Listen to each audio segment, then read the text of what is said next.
I'd like to start by thanking the organizers of this 100% peaceful protest. Can we get a round of applause for them?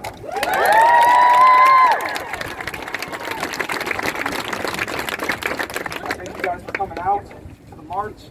This is the time to rise up to demand change. We've been seeking this change for years. It's the time to let your voices be heard. Thank you for fighting that fight with us today. Woo!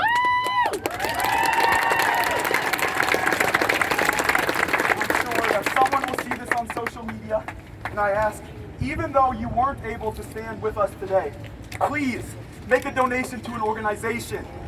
Sign up a petition. 24 million people posted a black square on Instagram on Blackout Tuesday, and only 12 million of those people signed a petition calling for the justice for George Floyd. There's something wrong with that picture. But do not be afraid to keep posting. The post that you make on Instagram could be the reason someone else marches with us tomorrow, and that's a big deal. I ask that you look around at who you're marching with today. Notice there is no dominant race here. This simply isn't a battle between black and white. Look behind you. This isn't a battle between everyone and the police.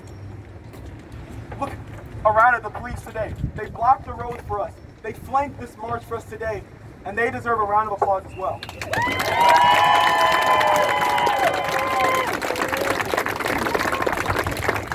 So now we've made it, this battle is not between black and white, and it's not between us and the police, and I believe it's between everyone and racism.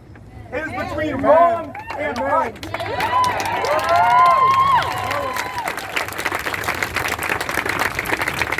What we are protesting today is not police. It is the system allowing Derek Chauvin to face at least 17 misconduct complaints without being held accountable for a single one. He's not the only officer like this. This officer should not be allowed to remain on the force. We thank the good police, but in no way will we tolerate the bad ones and the system that allows them to thrive with no more than slaps on their wrist.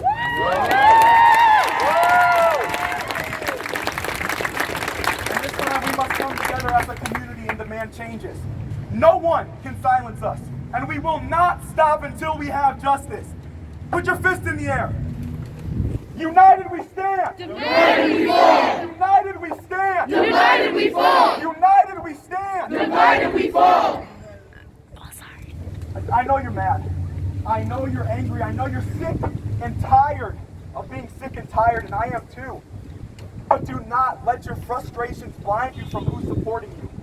Don't let your frustration confuse you on who the enemy truly is. If we want change, we're going to have to stand together, not apart.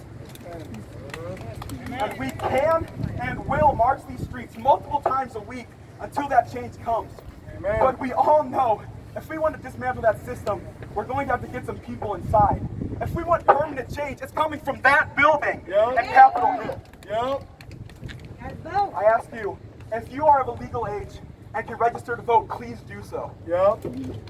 Not just for the president, for your local and state officials as well as the Senate and the House. Those positions matter too. Old racist politicians have remained in power too long because we have refused to educate ourselves and vote.